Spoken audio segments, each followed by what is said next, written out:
Mi nombre es Joaquín López y tengo 81 años. Mi propia hija me llamó basura y me dejó en la calle sin mirar atrás. Todavía puedo sentir la lluvia sobre mi cabeza aquella tarde de octubre.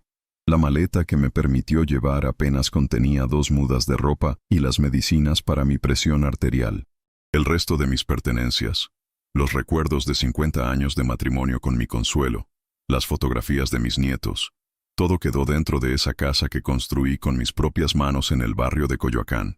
Antes de continuar con la historia, por favor haz clic en el botón de me gusta, suscríbete al canal y comenta desde dónde estás viendo esta historia de Joaquín. Tu ayuda es muy importante para seguir compartiendo estas historias de vida. Ya no te queremos aquí, papá. Eres una carga, una basura que solo ocupa espacio, me dijo Lucía, mirándome a los ojos, sin un rastro de la niña que alguna vez llevé sobre mis hombros por el Zócalo. Ahora vivo en un cuarto pequeño que rento con mi pensión de maestro en Ciudad de México. Son apenas 4 paredes y una ventana que da a un callejón donde los perros callejeros buscan comida entre la basura. A veces me siento como ellos, buscando entre los escombros de mi vida algo que me permita seguir adelante. Nunca pensé que a mis 81 años estaría solo. Trabajé 42 años como profesor de historia en la secundaria pública Benito Juárez. Formé generaciones de jóvenes mientras criaba a mis propios hijos, Lucía, la mayor, y Roberto, quien vive en Monterrey y no he visto en 3 años. Enviudé hace 6 años cuando mi Consuelo perdió la batalla contra el cáncer. Tal vez ahí comenzó todo. Sin ella, la familia que construimos se desmoronó como un castillo de naipes. Al principio fueron pequeños gestos. Las llamadas de mis hijos se espaciaron. Las visitas dominicales se volvieron mensuales, luego ocasionales.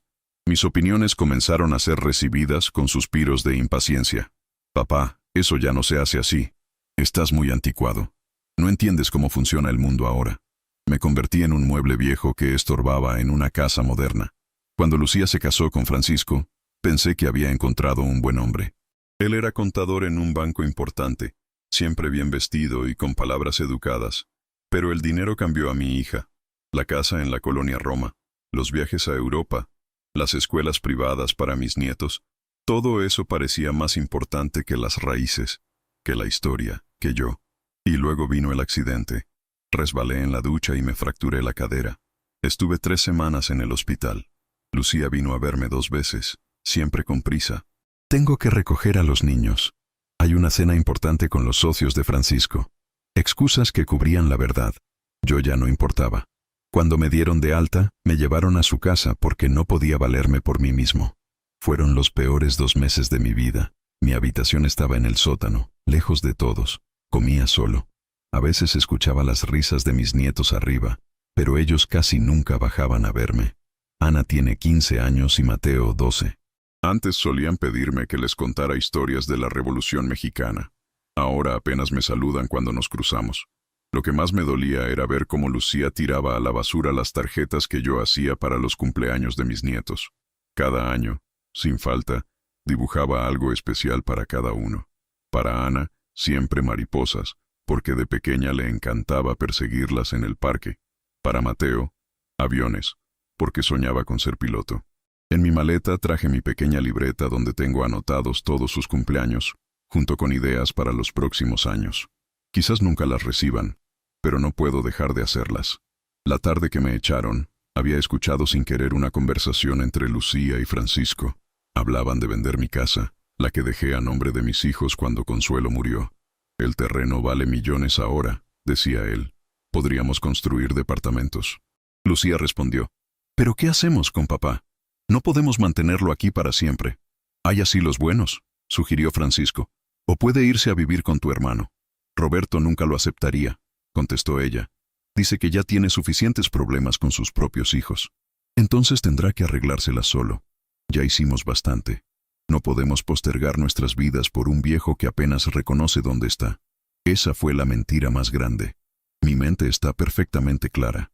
Recuerdo fechas, nombres, lugares con precisión. Recuerdo cada promesa que me hicieron y rompieron. Recuerdo cada momento en que me hicieron sentir un estorbo. Ese mismo día, durante la cena, les dije que había escuchado todo. Lucía se puso pálida. Francisco enrojeció de ira. «Eres un malagradecido», me gritó. «Te damos techo, comida, y así nos pagas, espiándonos. Esta casa es tuya gracias a mí, respondí con la poca dignidad que me quedaba.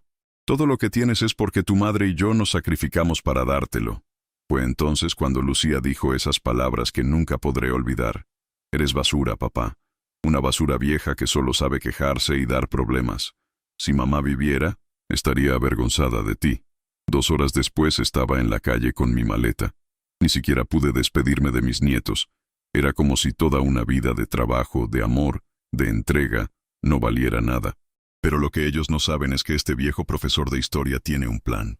No busco venganza, sino justicia. No quiero destruir a mi familia, sino recordarles quiénes son realmente, de dónde vienen. Porque sin raíces, un árbol no puede mantenerse en pie cuando sopla el viento fuerte. Ayer recibí una llamada inesperada. Una periodista del diario local quiere entrevistarme para un reportaje sobre maestros jubilados. Parece que uno de mis antiguos alumnos, ahora importante en la Secretaría de Educación, mencionó mi nombre. Esta puede ser la oportunidad que estaba esperando, porque tengo una historia que contar. Y quizás, solo quizás, las palabras puedan lograr lo que mi presencia no pudo. Mañana iré a esa entrevista. Llevaré conmigo las fotos que logré salvar, mis libretas de calificaciones amarillentas y la dignidad que me queda. Porque aunque me hayan llamado basura, aunque me hayan dejado en la calle, hay algo que nunca podrán quitarme: mi voz. Esta mañana me miré al espejo mientras me preparaba para la entrevista. Las arrugas en mi rostro cuentan historias que mi hija ya no quiere escuchar. Cada surco, cada marca, es un capítulo de una vida que comenzó hace tanto tiempo en un pequeño pueblo de Veracruz. Nací en 1944, en El Cardonal, un lugar donde el tiempo parecía detenerse entre cafetales y el rumor constante del río. Mi padre era campesino, un hombre de pocas palabras y manos callosas que me enseñó que la dignidad no se negocia. Mi madre era costurera, y de ella heredé la paciencia y el amor por los detalles. Éramos pobres, pero nunca nos faltó el maíz para las tortillas ni el cariño alrededor de la mesa. Fui el primero de mi familia en ir a la universidad.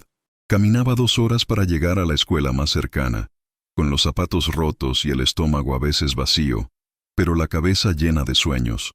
Estudié historia en la UNAM, en aquellos años turbulentos donde los estudiantes creíamos que podíamos cambiar el mundo. Yo tenía 24 años cuando ocurrió la masacre de Tlatelolco. Estuve allí, vi caer a mis compañeros. Esa noche decidí que mi forma de luchar sería educando a las nuevas generaciones. Conocí a Consuelo en la Biblioteca Central.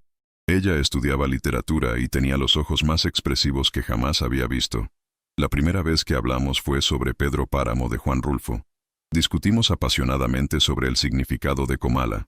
Cuando terminamos la conversación, supe que había encontrado a la compañera de mi vida. Nos casamos en 1970, en una pequeña ceremonia con amigos y familiares en la parroquia de San Juan Bautista. Conseguí mi primer trabajo como maestro en una telesecundaria en las afueras de la ciudad. El sueldo era miserable, pero el brillo en los ojos de mis alumnos cuando entendían algo nuevo no tenía precio. Consuelo daba clases particulares de literatura, y entre los dos juntábamos lo suficiente para rentar un pequeño departamento en Tlalpan. Lucía nació en 1972. Nunca olvidaré cuando la sostuve por primera vez. Era tan pequeña, tan frágil, y sin embargo sentí que sostenía todo el universo en mis brazos. Roberto llegó 3 años después. Nuestra familia estaba completa y nuestros corazones rebosaban de amor. Durante esos años ahorrábamos cada peso que podíamos.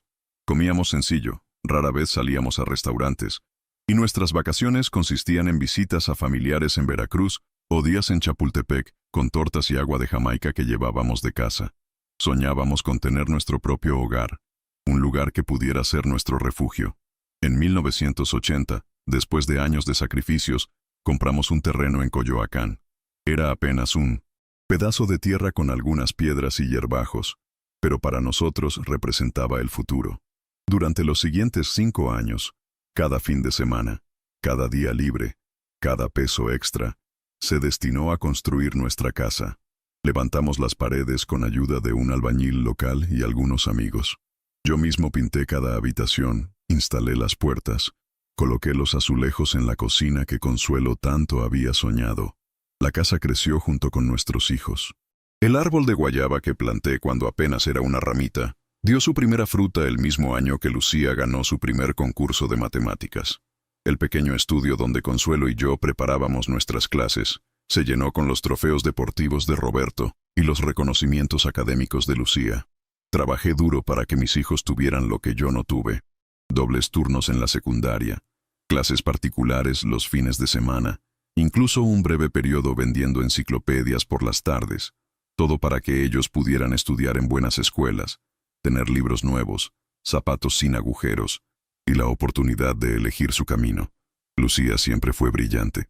Desde pequeña mostraba una inteligencia aguda y una determinación que a veces me preocupaba. Quería ser la mejor en todo, y sufría cuando no lo lograba. Estudió administración de empresas y consiguió trabajo en una multinacional antes incluso de graduarse.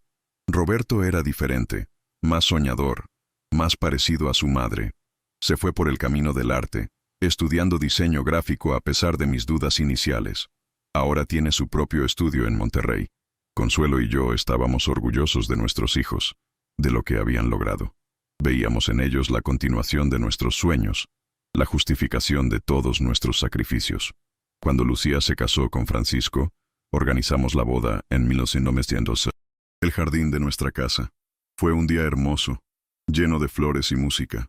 Bailé con mi hija bajo el árbol de guayaba, mientras Consuelo nos miraba con lágrimas en los ojos. Los nietos llegaron pronto. Ana nació un año después de la boda. Fue como volver a ser padre, pero sin las preocupaciones y responsabilidades. Podía disfrutar plenamente de cada sonrisa, de cada palabra nueva, de cada pequeño logro. Mateo llegó 3 años después, completando la familia. Consuelo y yo los cuidábamos cuando Lucía y Francisco trabajaban.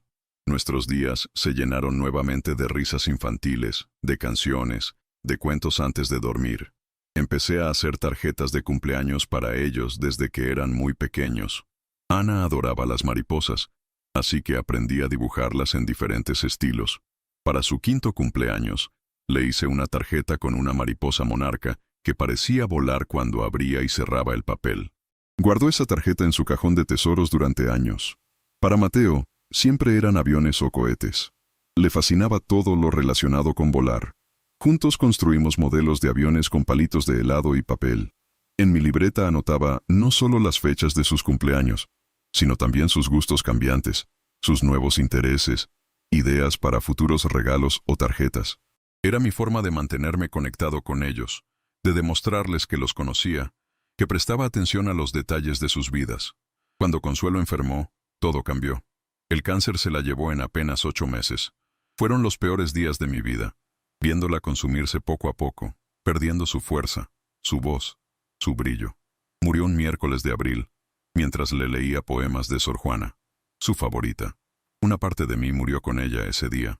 Después del funeral, la casa se sintió inmensamente vacía. Mis hijos volvieron a sus vidas, a sus trabajos, a sus familias. Las visitas se espaciaron, las llamadas se volvieron breves y formales. La soledad se convirtió en mi única compañera constante. Intenté mantenerme ocupado. Me uní a un grupo de jubilados que daba clases gratuitas en una casa de cultura. Comencé a escribir mis memorias, aunque no estoy seguro de que alguien vaya a leerlas algún día. Seguía haciendo las tarjetas para mis nietos, cada vez más elaboradas, poniendo en ellas todo el amor que ya no podía expresar en persona. Pero el tiempo y la distancia fueron haciendo su trabajo. Mis nietos crecieron, ocupados con sus propias actividades, sus amigos, sus teléfonos. Las tarjetas que les enviaba terminaban olvidadas, o peor, desechadas sin siquiera ser abiertas. Aún así, seguía anotando sus cumpleaños, planeando la próxima tarjeta, manteniendo viva la esperanza de que algún día volverían a valorar estos pequeños gestos. Ahora, mientras me anudo la corbata que compré para la jubilación hace 10 años, pienso en cómo el tiempo transforma no solo nuestros cuerpos, sino también nuestras relaciones. Pienso en cómo pasé de ser el héroe de mis hijos a convertirme en una carga, en un problema que resolver. Me pregunto en qué momento el respeto se convirtió en lástima, y luego la lástima en desprecio. La periodista me espera en una cafetería cerca del Monumento a la Revolución. Llevo conmigo las fotografías de mis mejores años como maestro, las cartas de agradecimiento de antiguos alumnos, y esta historia que pulsa en mi pecho, esperando ser contada, porque tal vez, solo tal vez, las palabras puedan tender un puente sobre el abismo que ahora me separa de lo que más amo en este mundo. La cafetería donde me encontré con la periodista era uno de esos lugares modernos, con luces colgantes y paredes de ladrillo expuesto, tan diferente a las fondas donde solía desayunar con Consuelo los domingos después de misa. Me sentí fuera de lugar entre jóvenes con computadoras y auriculares, todos ocupados en sus propios mundos. Teresa Mondragón resultó ser una mujer de unos 40 años, con lentes de pasta gruesa y una sonrisa amable. No era lo que esperaba. Pensé que enviarían a algún novato para entrevistar a un viejo profesor olvidado. «Profesor López, es un honor conocerlo», me dijo mientras estrechaba mi mano. «Miguel Ángel Durán habla maravillas de usted». Miguel Ángel, uno de mis mejores alumnos. Siempre llegaba temprano y se quedaba después de clase para discutir sobre la guerra cristera o la expropiación petrolera. Ahora era subsecretario de Educación Básica. El mundo da tantas vueltas. «El honor es mío», respondí, acomodándome en la silla metálica que lastimaba mis viejos huesos, aunque no entiendo por qué querrían entrevistar a un maestro jubilado. «Estamos haciendo una serie sobre educadores que han dejado huella», explicó mientras preparaba su grabadora. «Miguel Ángel nos contó cómo usted transformó su vida, cómo lo inspiró para dedicarse a la educación pública». Sentí un nudo en la garganta. Al menos para alguien, mi trabajo había significado algo. La entrevista comenzó con preguntas sencillas. Mis años de formación, mi paso por la UNAM, mis primeros días como maestro. Le conté sobre aquellas aulas improvisadas en las afueras de la ciudad, los niños que caminaban kilómetros para llegar a clase, los padres que sacrificaban horas de trabajo para asistir a las juntas escolares. «¿Y su familia?», preguntó Teresa después de un rato. Miguel Ángel mencionó que tiene hijos y nietos. Fue como si alguien hubiera pinchado un globo dentro de mi pecho. Todo el aire escapó de golpe. Miré mi taza de café, ya frío, y decidí que había llegado el momento de la verdad. «Tengo 2 hijos y 2 nietos», comencé, «pero no nos vemos mucho últimamente». «¿Viven lejos?». «Mi hija vive aquí en la ciudad, mi hijo en Monterrey». Teresa pareció notar mi incomodidad. Se inclinó ligeramente hacia adelante. «¿Está todo bien, profesor?». Y entonces, como una represa que finalmente cede, las palabras comenzaron a fluir. Le conté todo. Como después de la muerte de Consuelo, las visitas se volvieron más esporádicas. Cómo poco a poco fui convirtiéndome en un inconveniente para la vida perfecta que mi hija había construido. Le hablé de las primeras señales, las llamadas que nunca devolvían, las invitaciones a comer que siempre terminaban canceladas a última hora, los cumpleaños olvidados, las navidades en las que me sentaba solo a la mesa, con un pavo pequeño que compraba ya preparado en el supermercado. Recordé en voz alta cómo, 3 años atrás, había planeado una comida especial para el cumpleaños de Lucía. Pasé toda la mañana cocinando chiles en nogada, su platillo favorito desde niña. Limpié la casa, puse flores frescas en la mesa, incluso horneé un pastel de 3 leches. A las 2 de la tarde recibí un mensaje. «Lo siento, papá. Surgió un compromiso importante. Te llamo mañana». No llamó al día siguiente. Le dije a Teresa, que me escuchaba con atención genuina. Ni al otro, ni al otro. Cuando finalmente lo hizo, una semana después, ni siquiera mencionó la comida cancelada. Luego vino la época en que empezaron a cuestionarlo todo. Mi forma de vestir. «Esos pantalones ya no se usan, papá». Mi manera de hablar. «Nadie dice caramba hoy en día». Mis opiniones políticas. «Estás muy anticuado». Mis consejos sobre los nietos. «La educación ha cambiado. No entiendes cómo son las cosas ahora». En las escasas reuniones familiares, Francisco, mi yerno, siempre encontraba la manera de señalar cómo el mundo había avanzado y yo me había quedado atrás. «Los jóvenes de hoy viven diferentes, Joaquín. Ya nadie se queda 40 años en el mismo trabajo como usted. Para Navidad del año pasado, compré regalos para todos con mi modesta pensión. Un libro para Lucía, una corbata para Francisco, videojuegos para mis nietos. Cuando llegué a su casa con los paquetes envueltos, noté miradas incómodas entre mi hija y su esposo. «Papá», dijo Lucía después de la cena, «agradecemos los regalos, pero preferimos que ahorres tu dinero. Nosotros podemos comprar lo que necesitemos». No era por el dinero, era porque mis regalos no encajaban en su vida perfecta. El libro de poesía mexicana que elegí para Lucía no combinaba con los títulos de autoayuda y finanzas que llenaban su librero. La corbata tradicional para Francisco parecía anticuada junto a sus accesorios de diseñador. Los videojuegos para los niños no eran los que estaban de moda. Un día, continué contándole a Teresa, llegué sin avisar. Quería darle una sorpresa a mi nieta Ana por su cumpleaños. Llevaba una tarjeta que había hecho especialmente para ella, con 15 mariposas, una por cada año. Me abrió la puerta una mujer que no conocía. Resultó ser la empleada doméstica. Me dijo que la familia había salido a celebrar el cumpleaños en un restaurante. Mi voz se quebró al recordar cómo me senté en la banqueta, con la tarjeta en la mano, viendo pasar los coches. Esperé 2 horas, pero nunca llegaron. Al día siguiente, cuando llamé, Lucía me dijo que habían ido a Acapulco por el fin de semana. ¿La tarjeta era como estas?, pregunté, sacando de mi gastada mochila el cuaderno donde guardaba los diseños. Teresa lo tomó con cuidado, pasando las páginas llenas de dibujos coloridos, fechas anotadas con letra pulcra, pequeños recordatorios sobre los gustos cambiantes de mis nietos. «Son preciosas», murmuró, deteniéndose en una tarjeta especialmente elaborada. «¿Y dice que su hija las tiraba?». Asentí, recordando el día en que encontré una de mis tarjetas en el bote de basura, arrugada entre restos de comida. Fue como si hubieran tirado una parte de mí mismo. Teresa siguió haciendo preguntas. ¿Cuándo empezó realmente el distanciamiento? ¿Hubo algún conflicto específico? ¿Intenté hablar directamente sobre el problema? Sí, lo intenté. Una tarde, después de que cancelaran por tercera vez consecutiva una visita prometida, llamé a Lucía y le pregunté directamente qué estaba pasando. Su respuesta fue como una bofetada. «Papá, todos tenemos vidas ocupadas. No podemos estar pendientes de ti todo el tiempo. Quizás deberías buscar amigos de tu edad, unirte a un club de jubilados o algo así». Después vino el accidente. La cadera fracturada. Las semanas en el hospital donde las enfermeras me mostraban más cariño que mi propia familia. La breve y humillante estancia en casa de Lucía. Y finalmente, aquella tarde de lluvia, la maleta en la calle y las palabras que nunca podré olvidar. «¿Dónde vive ahora?», preguntó Teresa, con los ojos brillantes de indignación apenas contenida. «Rento un cuarto pequeño cerca de Tlatelolco. No es mucho, pero es tranquilo». «¿Y la casa que usted construyó?». «Legalmente es de mis hijos. La puse a su nombre cuando Consuelo murió». Teresa apagó la grabadora. Me miró directamente a los ojos. «Profesor López, esta no es solo la historia de un maestro que inspiró a generaciones. Es la historia de cómo nuestra sociedad trata a sus mayores, de cómo olvidamos valorar la sabiduría y la experiencia. ¿Me permitiría contar su historia completa? No solo sus logros como educador, sino también esto». Sentí miedo de repente. No quería que mis hijos me vieran como un viejo resentido que se queja públicamente, pero también sentí que era momento de romper el silencio. «¿Cree que servirá de algo?», pregunté.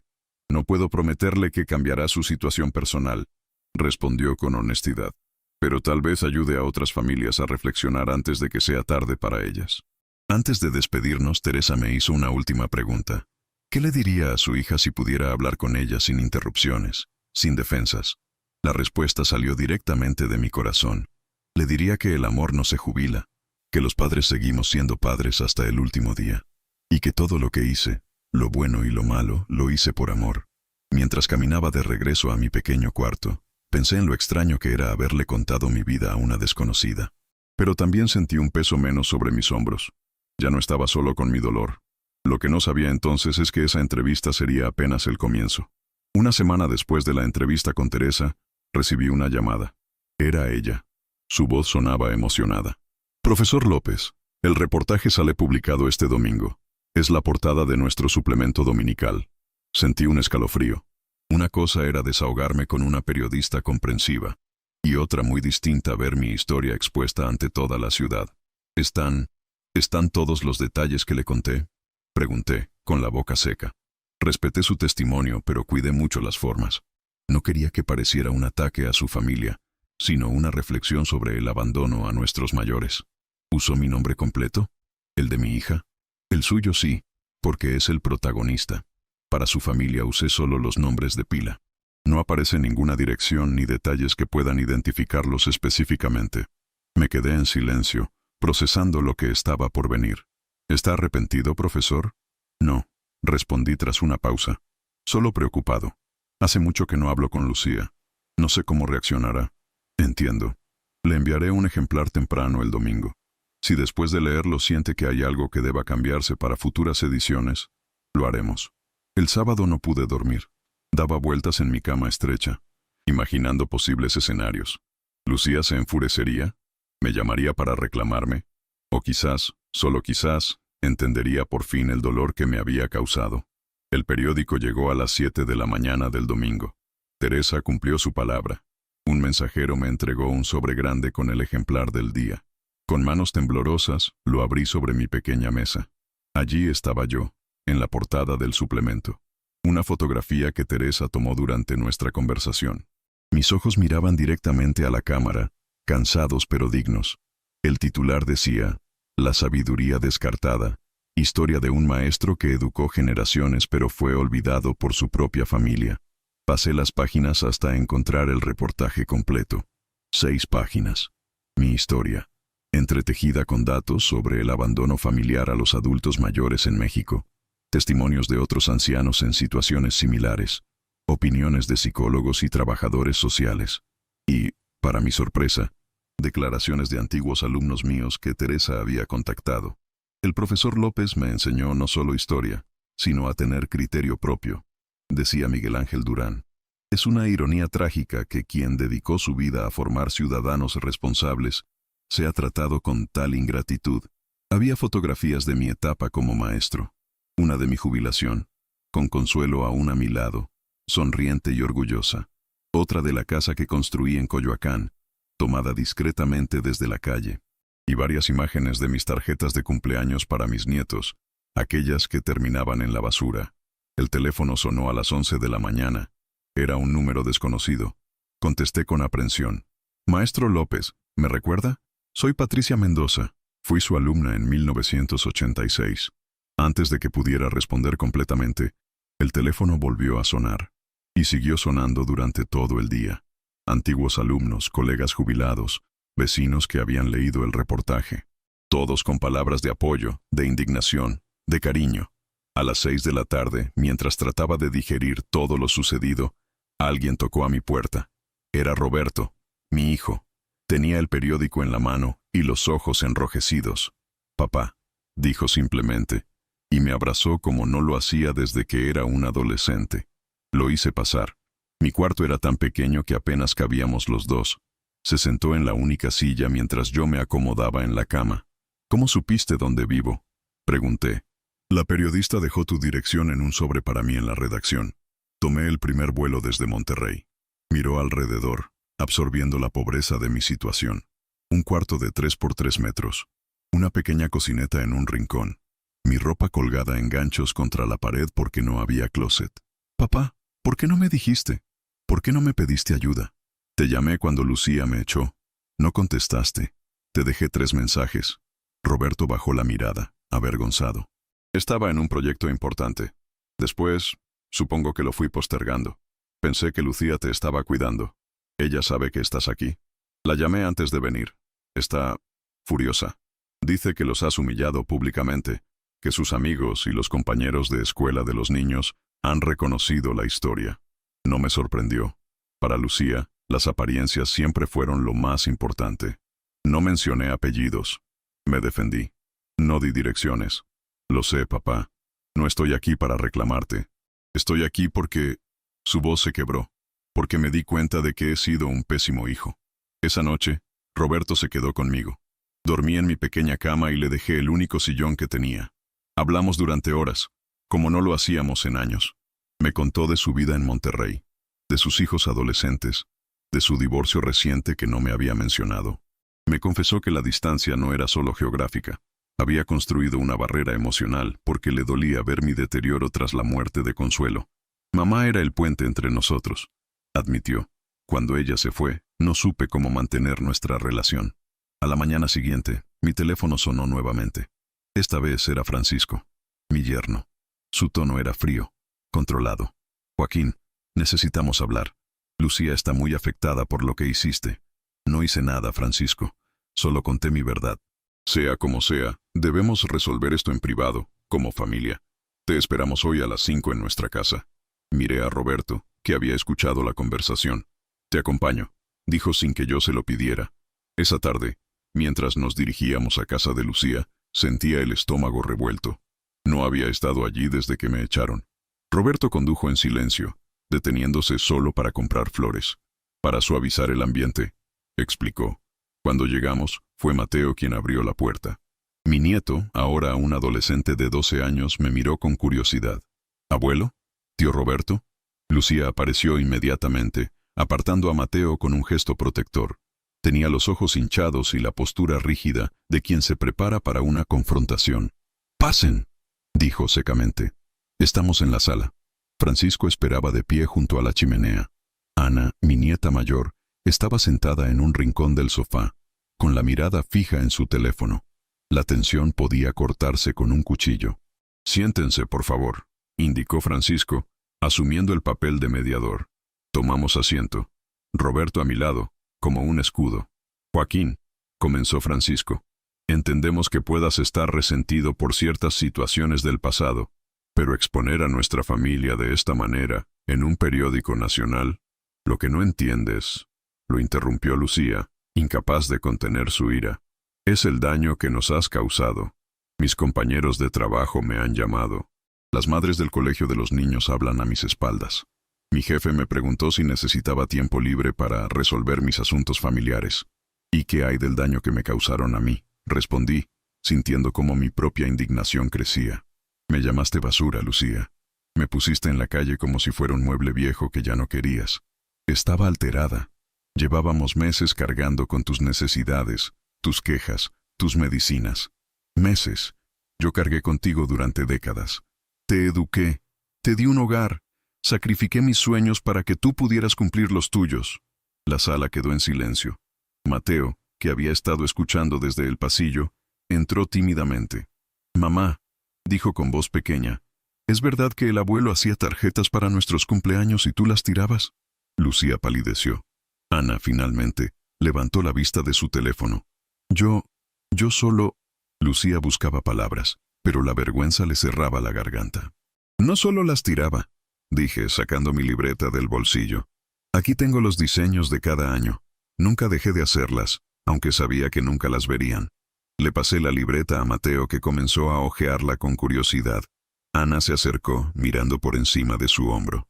«Este avión», murmuró Mateo, «se parece al modelo que construimos juntos cuando era pequeño. ¿Y estas mariposas?» Ana tocó suavemente el dibujo. «Son como las que perseguíamos en el parque». Algo se quebró en la máscara de perfección de Lucía. Una grieta pequeña pero visible.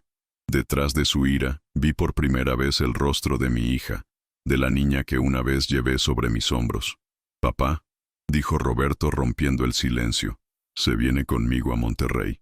Ya lo decidimos». Francisco y Lucía intercambiaron miradas. «Es lo mejor», añadió Roberto. «Allá tengo espacio. Puede tener su propia habitación, su privacidad». No había consultado esto conmigo, pero entendí lo que estaba haciendo, ofreciéndome una salida digna. «¿Es eso lo que quieres, papá?», preguntó Lucía, con un tono que no supe interpretar. La miré a los ojos, buscando a mi hija en esa mujer que se había vuelto una extraña para mí. «Lo que quiero es respeto, Lucía. Lo que quiero es ser parte de esta familia, no una carga. Pero eso no puedo exigirlo, ni siquiera con un reportaje en el periódico. Eso tiene que nacer de ustedes». Me levanté, sintiendo el peso de mis 81 años en cada hueso. «Nos vamos, Roberto. Creo que ya se ha dicho todo». Cuando caminaba hacia la puerta, sentí una mano pequeña que tomaba la mía. Era Ana.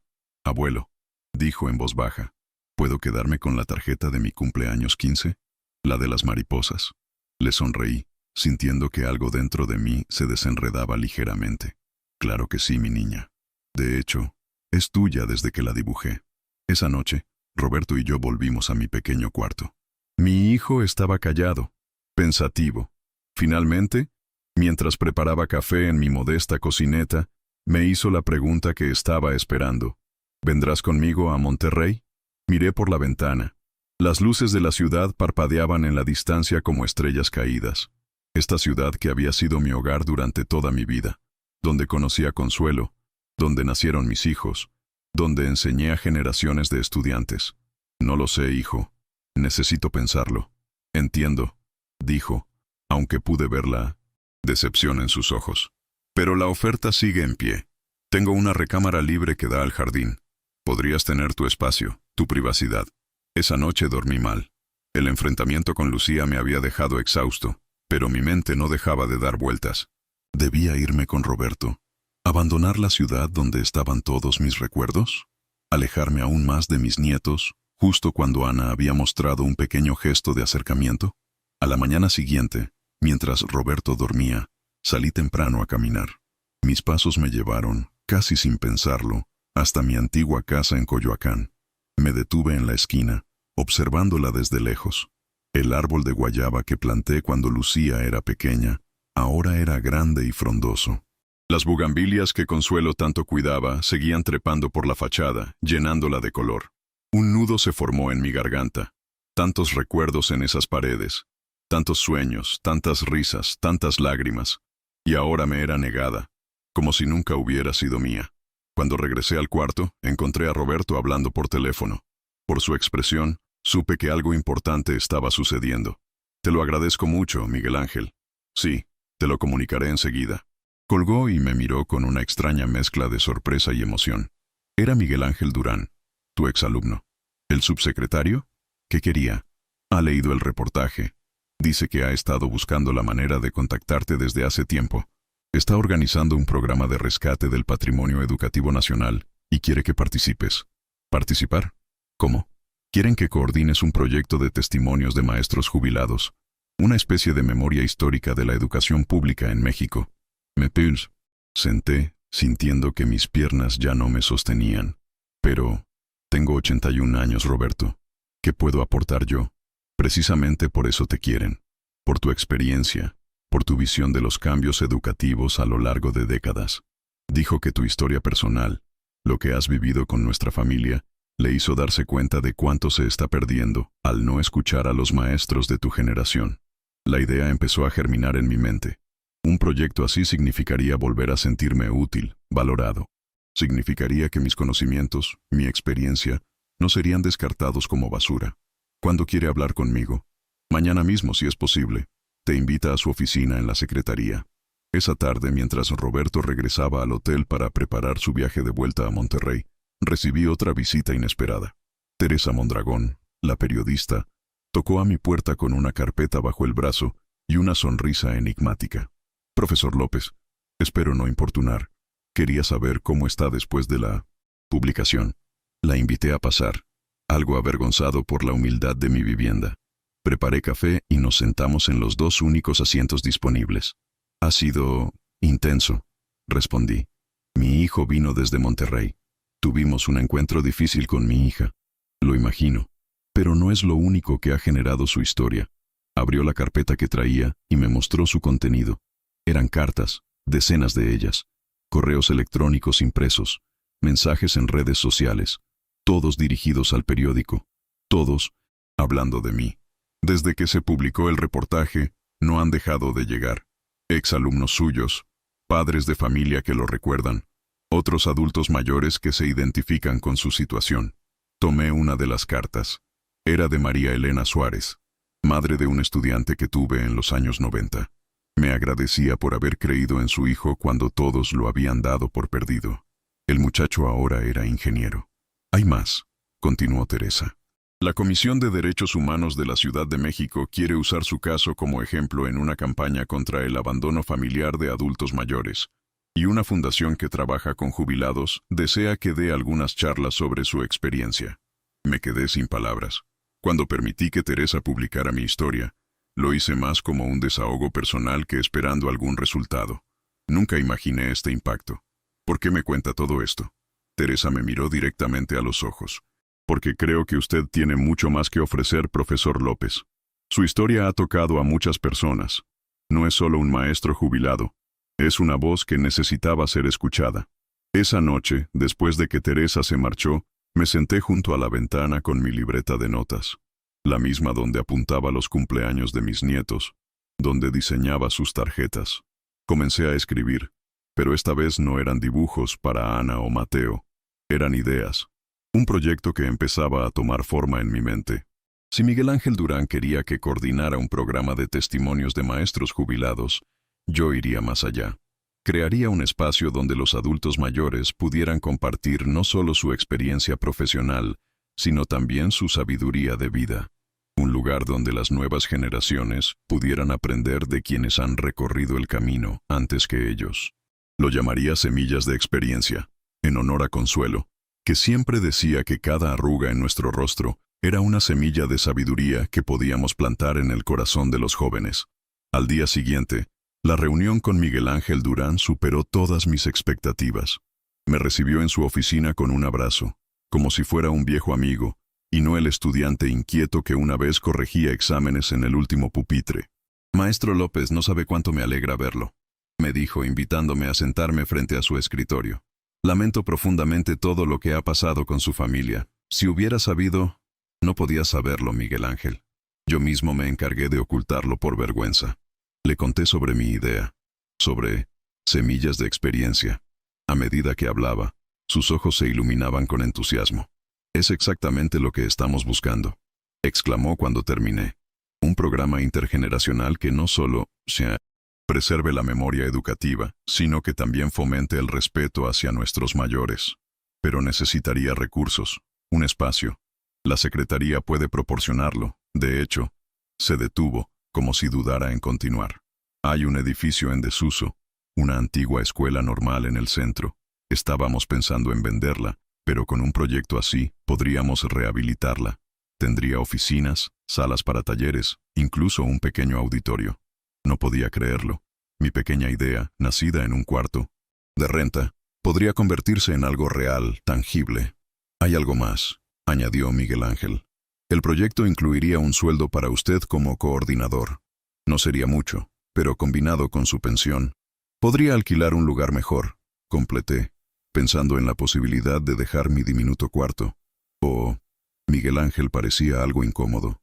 Su historia me hizo pensar, lo que le sucedió a usted debe estar pasándole a otros maestros jubilados.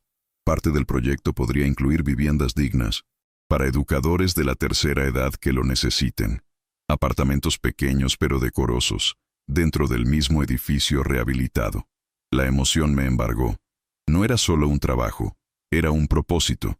No era solo un lugar para vivir, era la oportunidad de crear una comunidad. «¿Cuándo podríamos empezar?», pregunté, sintiendo una energía que no experimentaba en años. «De inmediato. Mañana mismo podemos visitar el edificio. En cuanto a los fondos, puedo reasignar parte del presupuesto de programas culturales. Para el resto, buscaremos apoyo de fundaciones privadas». Salí de la secretaría caminando más erguido, con la cabeza alta. Por primera vez desde que Lucía me echó de casa, sentía que tenía un rumbo, un futuro. Al llegar a mi cuarto, encontré un mensaje de Roberto en el teléfono. «Papá, piensa bien lo de Monterrey. Te estaríamos esperando». Le respondí con un mensaje breve. «Hijo, creo que he encontrado mi propósito aquí. Te contaré todo cuando nos veamos». Esa noche, mientras organizaba mis escasas pertenencias, pensando en el futuro, mi teléfono sonó nuevamente. Era un número que no reconocí. «¿Abuelo?». La voz de Ana me tomó por sorpresa. «¿Ana? ¿Cómo conseguiste mi número?». Se lo pedí al tío Roberto antes de que se fuera. «Abuelo, yo quería disculparme por todos estos años, por no haber estado ahí. Sentí que mi corazón se expandía. No tienes que disculparte, mi niña. Eras muy pequeña para entender lo que pasaba». «Ya no soy tan pequeña», respondió con una seriedad que me recordó a Consuelo. «Y quiero conocerte de verdad, no como el abuelo incómodo que mis padres querían hacer desaparecer. Me encantaría, Ana, más de lo que puedes imaginar. ¿Podrías enseñarme a hacer esas tarjetas? Las de las mariposas. Son preciosas». Una lágrima rodó por mi mejilla. «Por supuesto que sí. Tengo toda una vida de diseños que mostrarte». Cuando colgué, miré mi libreta de notas. La página donde había esbozado Semillas de Experiencia ahora tenía un nuevo apartado: Taller de tarjetas intergeneracionales. Porque a veces, la reconciliación comienza con un pequeño puente de papel y colores. 3 meses pueden cambiarlo todo. 90 días, 2160 horas, que transformaron mi existencia de una manera que nunca hubiera imaginado.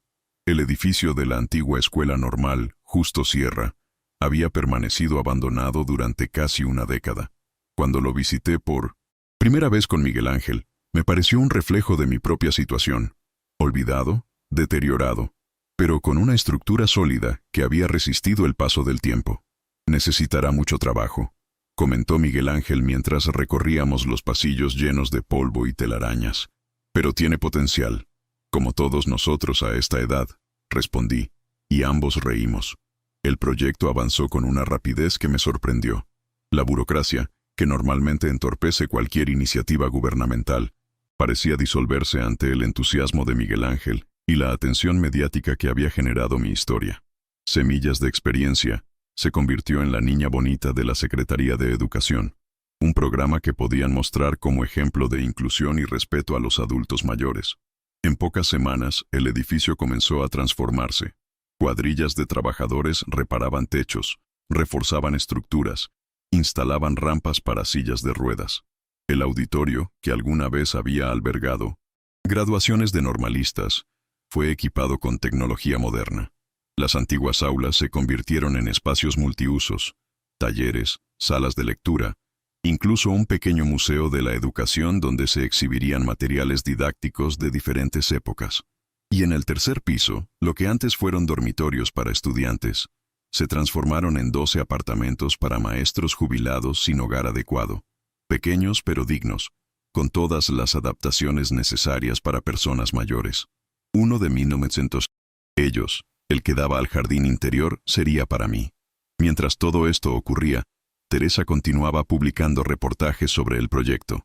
De la exclusión al reconocimiento, la segunda vida del profesor López, fue el titular que más me conmovió. La historia había tomado vida propia, generando debate sobre el trato a los adultos mayores en nuestra sociedad. Pero lo más sorprendente fue la respuesta de otros jubilados. Comenzaron a llegar cartas, llamadas, visitas de maestros retirados que querían participar. Algunos ofrecían donar sus bibliotecas personales. Otros querían compartir materiales didácticos que habían guardado durante décadas. Muchos simplemente querían contar sus historias, dejar constancia de sus años de servicio. Un martes de abril, mientras supervisaba la instalación de estanterías en la biblioteca, recibí una visita inesperada. Mateo, mi nieto, estaba en la entrada, con su mochila escolar al hombro y una expresión entre tímida y decidida. «Abuelo», dijo cuando me vio. Salí temprano de la escuela y Ana me dijo dónde encontrarte. Lo abracé, sorprendido por su presencia y por cuánto había crecido en estos meses. Ya casi me alcanzaba en estatura. ¿Tu madre sabe que estás aquí?, pregunté, preocupado por la reacción de Lucía. No exactamente, pero no se enfadará. Las cosas han cambiado mucho en casa desde, ya sabes. Me contó, mientras recorríamos el edificio en obras, cómo el reportaje había afectado a su familia. Francisco, mi yerno, había recibido llamadas de socios y amigos que conocían nuestra historia. Su imagen de empresario exitoso y familiar ejemplar se había visto comprometida. Lucía había tenido que enfrentar preguntas incómodas en su trabajo, en reuniones sociales, incluso en el club deportivo donde jugaba tenis. Papá y mamá discutieron mucho, continuó Mateo. Una noche los escuché.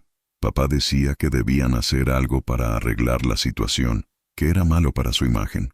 Mamá lloraba. Me dolió imaginar a Lucía sufriendo, a pesar de todo. Seguía siendo mi hija. ¿Y qué pasó después? Ana. Ella cambió todo. Les mostró las tarjetas que hiciste para nuestros cumpleaños. Les contó que había hablado contigo. Les dijo que se sentía avergonzada de cómo te habían tratado, que no quería ser parte de una familia que desechaba a sus mayores como si fueran basura. Las palabras de mi nieta, transmitidas por su hermano, me llegaron al alma. Era como escuchar la voz de la justicia, pero una justicia sin rencor, basada en el amor y los valores que alguna vez intenté inculcar. Mamá lloró mucho esa noche. Siguió Mateo. Al día siguiente llamó al tío Roberto. Hablaron durante horas. Después, las cosas empezaron a cambiar. Mamá parece diferente, más como en las fotos viejas que guardas, cuando sonreía de verdad. Terminamos el recorrido en lo que sería mi futuro apartamento. Todavía estaba en obra, pero ya podía apreciarse la luz que entraba por las ventanas, la vista al jardín interior donde planeábamos plantar árboles frutales. Es bonito, dijo Mateo. Mejor que ese cuarto donde te vi la última vez. Mucho mejor. Y habrá otros 11 maestros jubilados viviendo aquí. Ya no estaré solo. Abuelo. Mateo parecía dudar antes de continuar. ¿Crees que mamá y tú podrán hacer las paces algún día? La pregunta me tomó por sorpresa. Había estado tan concentrado en mi nuevo proyecto, en construir una vida digna para mí y para otros como yo, que apenas había pensado en la reconciliación con Lucía. No lo sé, Mateo. Hay heridas profundas. Pero tú siempre nos enseñaste a perdonar. Lo recuerdo, aunque era pequeño. Cuando rompí tu reloj antiguo y lo escondí, tú lo descubriste y en vez de castigarme me explicaste por qué era importante decir la verdad y asumir las consecuencias. Sonreí ante el recuerdo. Aquel reloj había sido de mi padre, uno de los pocos objetos que conservaba de él. El perdón no se trata de olvidar el daño, le expliqué, sino de no permitir que ese daño controle tu vida. No guardo rencor a tu madre, Mateo. Solo tristeza por lo que pudimos haber sido como familia. Cuando Mateo se fue, prometiendo volver pronto con Ana, me quedé pensando en sus palabras. ¿Estaba realmente practicando lo que siempre había predicado? ¿O me había aferrado al dolor como una justificación para construir esta nueva vida separada de mi familia? Esa noche, en mi pequeño cuarto que pronto dejaría, tomé una decisión. Llamé a Roberto y le pedí un favor especial. Después, pasé horas preparando algo que no hacía desde que Consuelo murió, una cena familiar. El día de la inauguración oficial de Semillas de Experiencia llegó con un cielo despejado y un sol radiante, como una bendición. El patio central del edificio restaurado se llenó de sillas para los invitados. Autoridades educativas, periodistas, maestros jubilados y sus familias. En primera fila, para mi sorpresa y emoción, estaban Roberto, Ana y Mateo. Habían volado desde Monterrey esa mañana especialmente para la ocasión. Miguel Ángel dio un discurso elocuente sobre la importancia de honrar la experiencia de nuestros mayores. Teresa habló sobre cómo una historia personal había desencadenado un movimiento social. Varios maestros jubilados compartieron sus testimonios, sus esperanzas para este nuevo espacio. Cuando llegó mi turno de hablar, sentí un nudo en la garganta. Frente a mí estaba el fruto de toda una vida dedicada a la educación. Exalumnos que ahora ocupaban puestos importantes, colegas con quienes había compartido décadas de trabajo, nuevas generaciones de maestros que apenas comenzaban su camino. La educación, comencé, no es solo lo que ocurre en un aula, es un proceso que dura toda la vida, que implica aprender, desaprender y reaprender constantemente. A mis 81 años, estoy aprendiendo quizás la lección más importante, que nunca es tarde para comenzar de nuevo, para reconstruir lo que se ha perdido, para sanar lo que se ha roto. Miré a mis nietos que me sonreían desde la primera fila.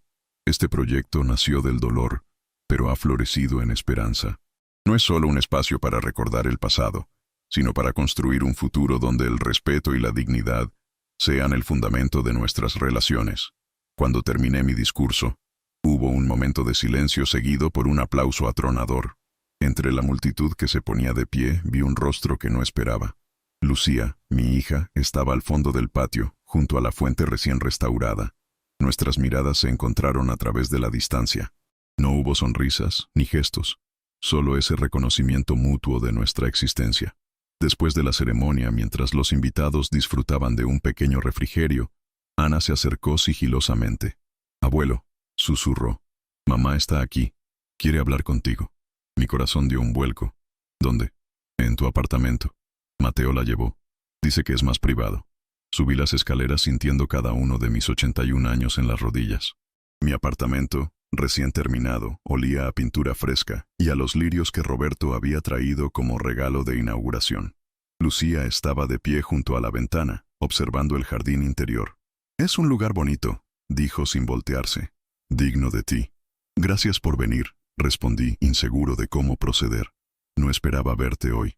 No iba a venir, pero Ana y Mateo insistieron, y luego Roberto me llamó, me contó sobre la cena que estás organizando.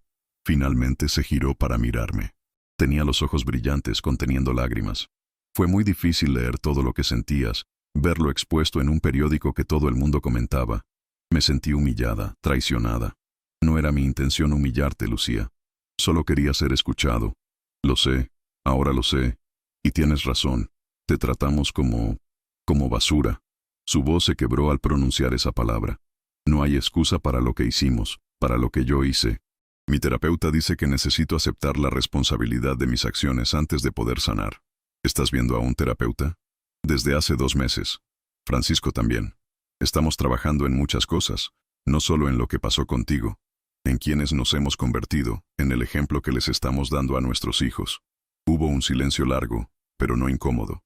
Era como si ambos necesitáramos ese espacio para asimilar lo que estaba ocurriendo. La cena, dijo finalmente Lucía. Roberto mencionó que es una receta de mamá. Chiles en nogada, como los que preparaba para tu cumpleaños. Una lágrima resbaló por su mejilla. ¿Puedo ayudarte a cocinarlos? Creo que ella me lo hubiera pedido. Extendí mi mano hacia mi hija, y después de un momento de duda, ella la tomó. No era un final feliz de película, con abrazos y todas las heridas sanadas instantáneamente. Era un pequeño paso, un frágil puente tendido sobre un abismo que nos había separado durante demasiado tiempo. Me encantaría, respondí. Consuelo estaría muy feliz de vernos cocinar juntos de nuevo. Un año ha pasado desde aquel día de la inauguración. Las estaciones han completado su ciclo, trayendo consigo cambios que ni en mis sueños más optimistas hubiera imaginado. Semillas de experiencia. Florece como un jardín bien cuidado. Los 12 apartamentos están ocupados por maestros jubilados, cada uno con su historia única, sus recuerdos, sus talentos por compartir. Formamos una pequeña comunidad donde la soledad no tiene cabida. Desayunamos juntos en el comedor común. Discutimos las noticias. Nos ayudamos con los achaques propios de la edad. Amalia Cortés, que enseñó matemáticas durante 40 años en Oaxaca, da clases gratuitas a niños con dificultades de aprendizaje. Rodrigo Velázquez, antiguo profesor de literatura, coordina un taller de escritura autobiográfica para adultos mayores. Dolores Martínez, que dedicó su vida a la educación física, nos mantiene activos con sesiones de yoga, adaptadas a nuestras articulaciones octogenarias. Yo dirijo el programa de historia oral, recopilando testimonios de educadores de todo el país. Ya hemos publicado 2 volúmenes de memorias pedagógicas, y el tercero está en camino. El Archivo Histórico de la Educación Pública ha crecido con donaciones de materiales didácticos, fotografías, cuadernos y libros de texto de distintas épocas. Estudiantes universitarios vienen regularmente a investigar, a aprender de primera mano cómo era la educación antes de las computadoras y las pizarras digitales. Pero más allá de los logros profesionales, son los cambios personales los que más valoro. Mi relación con Lucía avanza lentamente, como un barco que navega con cautela por aguas antes tormentosas. Aquella primera cena de chiles en nogada fue incómoda, tensa, con silencios largos interrumpidos por conversaciones superficiales sobre el clima o las noticias. Pero fue un comienzo. Desde entonces hemos establecido una rutina de comidas mensuales. Veces en mi apartamento, otras en su casa. Francisco participa ocasionalmente, todavía algo reservado pero cortés. Ana y Mateo, en cambio, han derribado todas las barreras. Vienen a visitarme con frecuencia, me invitan a sus actividades escolares, me preguntan sobre mi vida, sobre su abuela Consuelo, sobre las historias familiares que nunca les contaron. Ana, ahora con 16 años, ha desarrollado un talento especial para el arte. Las tarjetas de cumpleaños que le enseñé a hacer han evolucionado en 1900. Su caso hacia delicadas acuarelas que reflejan una sensibilidad extraordinaria. Ha organizado un taller de arte intergeneracional en Semillas de Experiencia, donde jóvenes y ancianos crean juntos, aprendiendo unos de otros. Abuelo, me dijo un día mientras pintábamos lado a lado, ¿alguna vez pensaste que terminarías así? ¿A qué te refieres, mi niña? Así, feliz, rodeado de gente que te quiere, haciendo algo importante. Su pregunta me hizo reflexionar. Durante aquellos días oscuros en 1900, mi pequeño cuarto de renta, solo y humillado, jamás imaginé este renacimiento. No, Ana. Cuando tu madre me llamó basura y me dejó en la calle, pensé que mi vida había terminado, que solo me quedaba esperar el final, olvidado por todos. Me alegra que estuvieras equivocado, dijo, aplicando delicados trazos de azul a su mariposa acuarela. Y me alegra haber tenido el valor de llamarte aquel día. Mateo, por su parte, ha descubierto una pasión por la historia que me llena de orgullo. Pasa horas en nuestro archivo, fascinado por documentos y fotografías de otra época. Ha iniciado un proyecto de digitalización, escaneando materiales frágiles para preservarlos. Es como viajar en el tiempo, abuelo, me explica con entusiasmo. Cada documento cuenta una historia, Cada fotografía captura un momento que nunca volverá. Roberto viene desde Monterrey una vez al mes. Nuestro vínculo, siempre menos conflictivo que el que tengo con Lucía, se ha fortalecido. Me ha presentado a su nueva pareja, Elena, una mujer cálida que lo ha ayudado a superar su divorcio. Hablamos de sus hijos, mis otros nietos a quienes apenas conozco pero con quienes ahora mantengo correspondencia regular. La vida en Semillas de Experiencia tiene un ritmo propio, una mezcla perfecta de actividad y contemplación. Las mañanas las dedicamos al trabajo, entrevistas, catalogación, preparación de talleres. Las tardes son para compartir con visitantes, para los grupos escolares que vienen a escuchar nuestras historias, para los estudiantes universitarios que hacen sus prácticas con nosotros. Las noches son más tranquilas. A veces nos reunimos en la sala común para ver películas antiguas, esas que nos hacen recordar nuestra juventud. Otras veces simplemente conversamos, compartiendo memorias, preocupaciones, esperanzas. No es raro que alguno de nosotros tenga días difíciles, momentos de melancolía o dolor, pero ya no estamos solos para enfrentarlos. Una tarde de primavera, mientras tomaba un café en 1900, el jardín interior, donde los árboles frutales que plantamos ya comienzan a dar sombra, recibí una visita inesperada. Era Teresa Mondragón, la periodista cuyo reportaje había cambiado mi vida. Profesor López me saludó con esa sonrisa cálida que recordaba. Ha pasado mucho tiempo. Teresa, qué gusto verte. ¿Qué te trae por aquí? Estoy preparando un reportaje especial por el primer aniversario de Semillas de Experiencia. Quería ver cómo ha evolucionado todo, cómo ha cambiado su vida. Mientras caminábamos por las instalaciones, mostrándole los avances, los nuevos programas, las vidas transformadas, Teresa tomaba notas y hacía preguntas incisivas, como siempre. ¿Sabe, profesor? Su historia ha inspirado proyectos similares en otras ciudades. Guadalajara ya tiene su propio centro para maestros jubilados, y Puebla está en proceso de crear uno. Nunca imaginé que llegaríamos tan lejos. Confesé, conmovido. ¿Y su familia? ¿Cómo están las cosas con su hija? Le conté sobre la lenta pero constante reconstrucción de nuestra relación, sobre los almuerzos mensuales, las visitas de mis nietos, los pequeños gestos que poco a poco van sanando heridas antiguas. No es perfecto, admití. Hay días en que los recuerdos duelen, en que las palabras dichas no pueden olvidarse completamente. Pero estamos aprendiendo a construir algo nuevo sobre las ruinas de lo que se rompió. ¿Le gustaría enviar algún mensaje a través de mi reportaje? ¿Algo que quisiera decir a otras familias que puedan estar enfrentando situaciones similares? Reflexioné un momento antes de responder. Les diría que nunca es tarde para sanar, que el respeto y la dignidad son derechos que no caducan con la edad, que los adultos mayores no somos piezas descartables, sino bibliotecas vivientes llenas de experiencias y sabiduría, y que el mayor legado que podemos dejar no son propiedades o dinero, sino el ejemplo de cómo tratamos a quienes nos precedieron.